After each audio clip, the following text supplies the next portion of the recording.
there, viewers, and welcome back to the Self-Made Auto Channel. So we're sitting inside a 2010 Hemi Dodge Ram 2500. Money light is on. A bunch of lights are on the dash. Brought to me by another shop. They want me to look at the engine light. Evidently this vehicle has had some rodent damage, apparently by a big rodent, aka the woodchuck. And they knew it was the woodchuck because when this guy was driving down the road, the woodchuck fell out from underneath the truck, and the guy's wife, who was driving behind him, smushed the woodchuck. So that's how they know, or at least assume, it was a woodchuck that had done the damage. So they've done some wiring repairs of sorts. He told me the engine light's on, it misfires, which I agree. I drove it inside, it does sound like it's misfire. And he told me it was a problem with cylinder number 7. So we are scanning for codes currently, waiting for this to get done. As soon as that gets done, we'll see what code's in it and see if we can't track this down. And it has finished. Alright, so we have, hopefully you guys can see that. I'll see if I can read it to you. P2320 and a 307. So cylinder 7 misfire and secondary circuit insufficient ionization. That is for the money light. I did see a bunch of other lights on here. ECU reset recovery occurred. That's left front door module. Same thing for the right front door module. Bunch of HVAC codes. Airbag codes. ABS codes. Plausible data received from ABS. So yeah, he's got a lot of issues. In either case, we were just asked to look at the engine light and fix the misfire. So that's what we'll put our focuses on. Let's see what we see. So if any of you are curious about that 2320, the insufficient ionization on the secondary side of the coil, I did look up code setting criteria for you. Setting conditions are engine running, system voltage above 10.6 volts. The PCM detects that the ignition coil number 7 secondary burn time was insufficient or too short. Essentially that the number 7 ignition coil or number 7 spark plug isn't firing, which makes sense.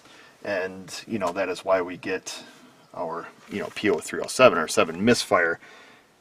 I don't know how it measures it. Perhaps it measures the primary voltage, because primary ignition coil voltage reflects secondary, and they can actually measure the burn time from that, assuming these are just 2-wire coils. And then it gives some possible causes, bad coil, which I was told that they had replaced. So it's not that, damaged pin, no power, high resistance, loss of control side, stuff like that. So let's just cut to the chase. We'll go out there, find number 7 cylinder. I'm assuming it doesn't have spark. We'll verify that and then do some ignition coil tests. I don't think we're going to need the scan tool anymore. So we'll just leave that kind of sitting in here and find the hood popper. We'll go outside. So this is what we have. There definitely is evidence of wiring repair, we will say. I believe that is our number 7 driver's side rear cylinder. I think they're 1357 down the driver's side, 2468 up the passengers. We will double check that just to be certain. I'm not sure what's happening back there just yet, but let's grab us a little diagram here and see what's up. So this is one nice thing about the Evolve, the OTC scan tools. It does have built-in wire diagrams. We can see number 7, brown and white is our common, so that's going to be our power. I think on these it comes from the auto shutdown relay. 1, 2, 3, 4, 5, 6, 7, 8. Okay, so brown and white is going to be our power. A dark blue with, oh, where are we? Yeah, dark blue with yellow is going to be our control. Let's just see where that brown and white comes from there. It goes around. I'm going to trace this out to the next few diagrams. See where it begins. I'll let you guys know what I find here. Should just guess. So it is controlled by the auto shutdown relay, which we can bidirectionally control with the Evolve. So let me get a ground for us here. I got us a test light. So first thing we're going to do is make sure, well, they said they put a new coil in it, but maybe they took the coil back out. Maybe that's it. Okay, And that does go to a brown with white wire back there. They've got twisted. And blue with yellow does go to blue with yellow, and that was the control side. So perhaps we have no power. Let me make sure my test light works. And it does. I'm going to turn on the auto shutdown relay. We should have power back there. Okay, the relay is on. Let me just touch that wire. Nothing there. Nothing there, nothing there. Okay, and just for grins and giggles, let's unplug another coil here. We should have power on this brown one.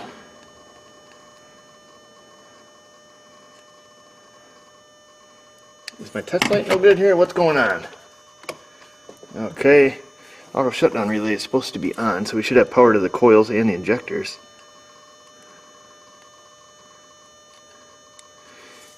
And I don't. But I can hear. Let me just unplug this injector. If I can get it. Okay, there's the injector. It's brown and white. I got no power. What in the thunder? Is this thing not really turning on?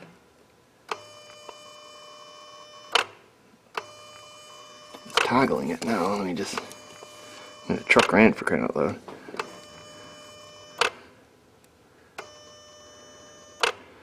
Oh, that's weird. Got a flickering test light.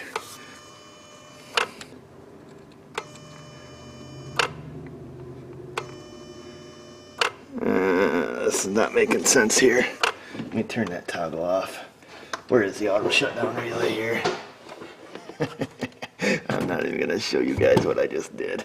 Because it all made sense to me when I went to look. Let me kindly move my vice grips to the negative side of the battery terminal. We'll just forget you ever saw that, okay? Let's turn it back and go back to where we started. That one's got power. That one's got power. Okay, we both got power there. Let's make sure we got power making it to our plug.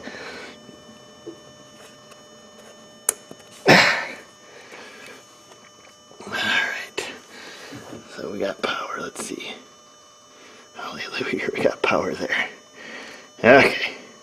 So we know our connector is good. At least on the power side. Let's go ahead and plug that back in. I even make mistakes, folks, all the time. Now let's see if our coil's any good. I don't really feel too guilty about doing the hokey pokey back here, so I'm gonna, pardon my reach, we're gonna make sure we got power coming out of the coil. And we do. I don't know, you guys probably can't see that. Let me see if I can get it where you can see it.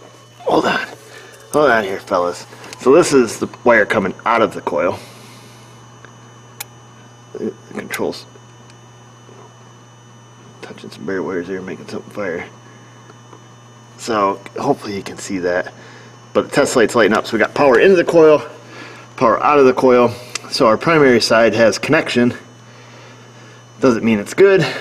So next is to see, does our coil work? Does the ECM have control of it? Because that would be the other thing that would stop it. But it appears that we have power. I'm assuming that they really did switch the coil. Hate to be taking this measures to find out that the coil is just bad, but anyhow, we'll keep trucking. So I fired it up. I grabbed our current probe. How many of you are having some flashbacks to the Jeep we just did? This baby just needed an ECU reset. I tell you what, we're not going to get very far in our diagnosis before we do that. Let's just put some time across the screen here.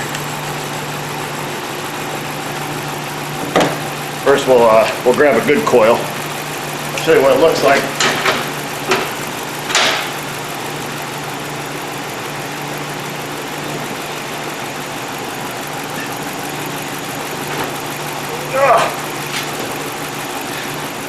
Big amperage drawers here. Let's see, let me just change our scale. We'll go for 20 amps. Let's see, we'll get a trigger up here on the screen. That way I show, oops. There I got some trigger, oops, whoops. That's something you want to hear your brain surgeon saying. I'll change our time basis here. Oops, oops. Click happy. Alright, so there's a good ignition coil. We see we got a good slow build up, holding about 12 amps. Wow. Alright, so there's that. Let's make sure I got peak detect on. Usually they have, yeah, we do. That's about as good a definition as you're going to get out of this scope. So now, we'll go ahead and flop back on the other one there. The one that we suspect is not working.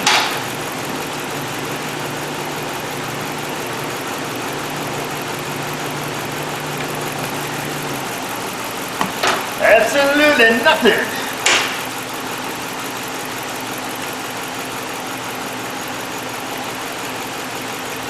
Got the number 1 here, or yeah, number 3. So here we are. We know we have power. We know the primary side is good, but we have no current. I'll just take and turn off the trigger, make sure she ain't hiding something on us. Or your trigger can get you in trouble.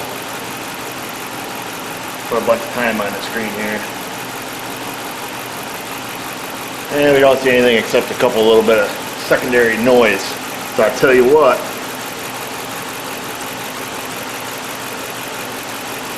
of course, we know the primary side of the coil is good because we have power going in, we have power coming out. Of course, we don't know if the wire is good to the ECM. But before we get real hog wild here, I am going to take the scan tool. We're going to do an ECU reset because lesson learned last time. Or we got burned on the commander. I didn't really get burned, it's just we started, let's see, we want to reset ECU. We didn't really rabbit trail, we just ended up verifying a whole circuit that was good. Let's see, run engine off, press continue, reset. There she goes, she reset. Now let's just take and pop in, we'll take and check some codes here. Oops, wrong button there, fella. I'm all about clicking the wrong buttons. Oh, dang it, hit the wrong dang button again. There's no codes. Let's fire it back up.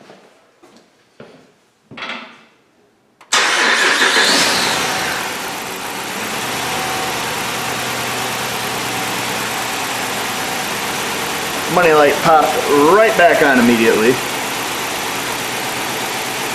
Let me, we'll back out of here. We'll see what code it through. At least this way here we know it's legit. Read DTCs. Select engine, continue. So I'll let her pull the codes out of the engine. I'm sure we're probably going to have that same thing. At this point, we're going to have to make sure that signal's making it back to the ECM. Would be the smartest thing to do, yeah. So 2320, that's our code. So just to alleviate any concerns with that ignition coil, I switched 7 and 3, cleared the codes out of here, you know, just in case the primary side of it's shorted or something like that. We'll just take and fire it up, and you know, because we know number 3 coil is good and was firing because we could see it on the current ramp pattern. Plus, you know, we don't have misfire in that cylinder, so we just quick swap those, cleared the codes, we'll start it up. Problem still on number 7. You know, with all the wiring mess that's back there, you know, it's very likely that, you know, it could have, you know, the control side could have shorted to the power side. I don't know how much current those ECMs can take, if it'll burn the, you know, the transistor out of the ECM. That's where, you know, we're kind of heading at this point. But let's fire it up real quick.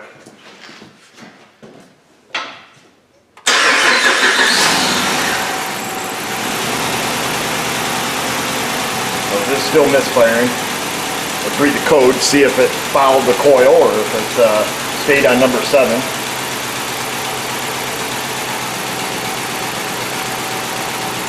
So even though we swapped coils, the code did stay on number 7, so that's pretty definitive. Let me take and shut it off.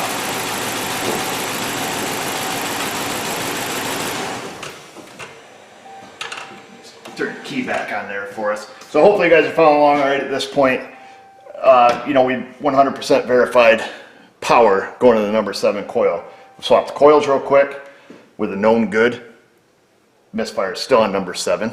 We know it has power going in, it has power going out. In order for that, you know, the power going outside on the control side, in order for that to work, the transistor and ECM has to turn that on, you know, to saturate the primary coil, and then, you know, mutual induction happens across the secondary side, and then when the field collapses, sparks generated, the bang goes off, and the piston goes down, and the crankshaft goes around, and then that cycle just repeats. So we're going to go over to the ECM now. So the ECM, oh man, that's right in your way, isn't it? I think I made it worse. That's the best I can do for you folks. So the ECM is conveniently located where we can get to it, which is nice. And number 7, control is supposed to be in connector C1.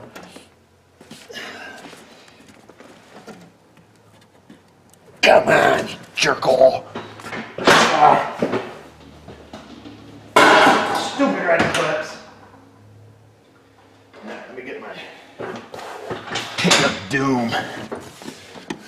Gun chair on this thing still. There we go. Just quit being a wuss. Should be black on black. This one is black on black. It's supposed to be something there. Where's my computer? Computer. Oh, there it is. Computer. It says, according to the computer, control number 7 is pin number 3. Pin number 3. Number 1 starts at the top right. Get up there. And there is a wire in number 3. So we need to see if that goes all the way to the coil. And I don't know with this one unplugged if we can command the auto shutdown relay on. Probably not. So what we will do is we will supply our own power to it safely. Of course, I'm going to unplug the ignition coil. I'm going to use the test light, power up the number 3, the number 3. I'm going to power up the control side over there and make sure it's making it over here. The dirty deed is done. I made sure there was no short to ground in that wire, and then changed my plan to a fused jumper wire. Now, this circuit carries a lot of current. As we saw, it was up almost 12 amps. So we got to take a headlight here, hook the ground, pin number 3, and she lights nice and bright. So that's 4 amps that circuit has the ability to carry. Okay, so that's good. Our wire is intact from the ECM all the way to the coil. Hook my jumper wire. We know it has power.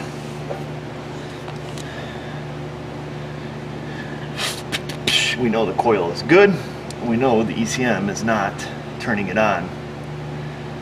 At this point, it leads me to believe that the ECM is bad. Now I would believe, let's assume it had some bad spark plugs on that cylinder. Both spark plugs were bad. These are twin plug cylinder. I believe it would still fire the primary side of the coil without any issue. Easiest way to prove that is, let's say both spark plug gaps are shoved shut. Easiest way to prove that is we'll just create a false, air gap. We'll just unscrew the coil, pull it up out of the head, clear the code, start it, and after that, if the code remains, the only thing it can be is a bad ECM. I suppose the only other variable, if you will, is voltage drop, or the loss of voltage on the brown and white wire when the engine's running. We checked it. We turned on the auto shutdown relay. We powered it up with a 750 milliamp draw. Of course, this is going to draw a lot more. However, these are all hooked parallel. I would assume if we had a problem on the brown and white wire, we're being that it feeds all the coils, all the injectors, we're gonna have problems elsewhere.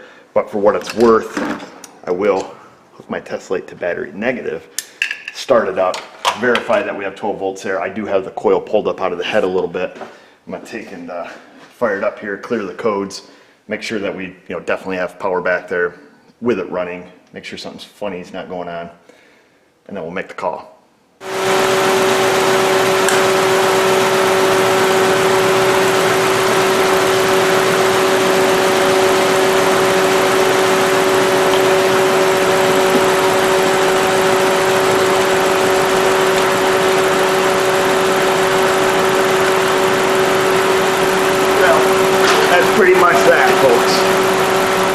All right, folks, that's it. 100% confirmed it needs an ECM.